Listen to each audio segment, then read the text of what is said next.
Bonjour, aujourd'hui c'est le 19 juillet. Je voudrais lire dans Proverbes chapitre 14, verset 3. « Dans la bouche de l'insensé est une verge pour son orgueil, mais les lèvres des sages les gardent. » Les gens utilisaient les verges à cette époque-là comme une arme de protection. Nous allons trouver cela dans les psaumes de David. Par exemple, un berger pourrait utiliser cela pour défendre ses brebis des loups. Ici, c'est cette arme comme une épée, quand elle n'est pas bien utilisée, la personne va se faire du mal parce qu'elle ne sait pas utiliser son arme. C'est comme si on rentrait dans une bataille avec une arme qu'on ne savait pas maîtriser. Et du coup, on va se faire du mal. La langue est comparée à cette arme. Et quand on ne l'utilise pas bien, on se fait du mal. Et vous voyez que là, il a l'idée que l'arme va servir de protection pour les sages. Ceux qui ont la sagesse divine vont utiliser bien cette arme comme une protection, comme une arme de défense. Et l'arme ne sera pas un piège pour la propre personne.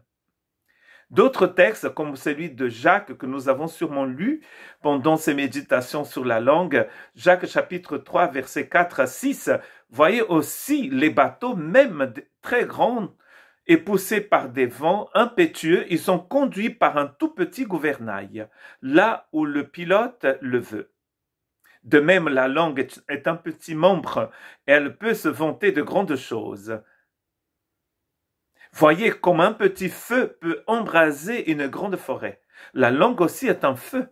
C'est le monde de la méchanceté. La langue se trouve parmi nos membres, elle souille tout notre corps et enflamme le cours de notre existence, étant elle-même enflammée par l'enfer. Ce texte de Jacques chapitre 3 et aussi Jacques chapitre 4, ces textes sont très importants.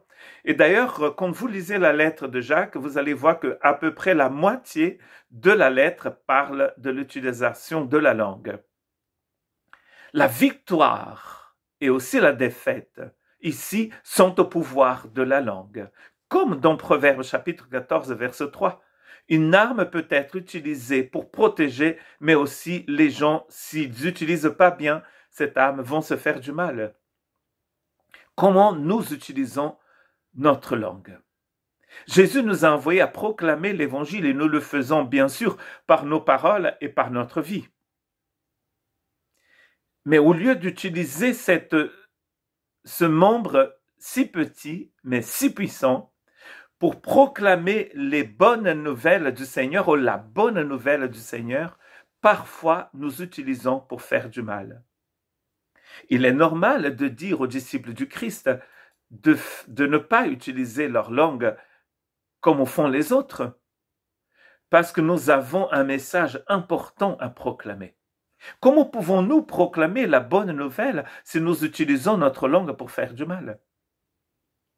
Ils aiguisent leur langue comme une épée.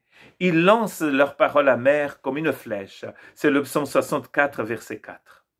Et regardez ce qu'il dit le verset 9 du chapitre 64, du psaume 64. Leur langue a causé leur chute. Tous ceux qui les voient hochent la tête. Quand on utilise mal notre langue, nous allons nous faire du mal à nous-mêmes.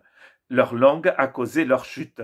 Ils aiguisent leur langue comme une épée. Ici encore, la langue est comparée à une arme, à une épée. Ils vont lancer des paroles comme des flèches, à deux armes importantes à l'époque, à cette époque-là. Il y a à peu près 3000 ans. Des flèches et l'épée.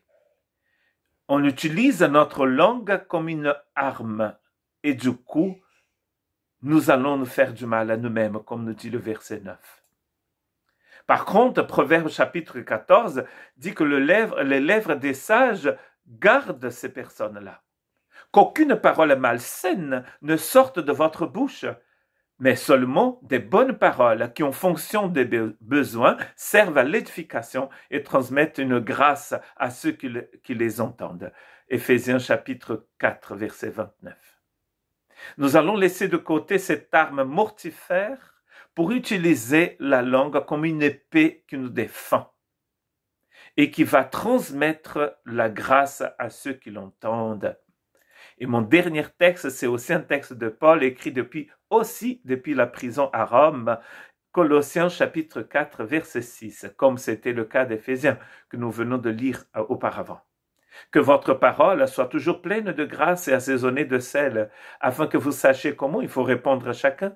Dans les deux textes, nous allons trouver la grâce, parole remplie de grâce. Et dans cette méditation, nous avons la parole, nous avons la sagesse et nous avons la grâce, parce que les lèvres de sages gardent ces personnes-là, tandis que les lèvres de ceux qui utilisent la langue comme une verge leur fait du mal aussi.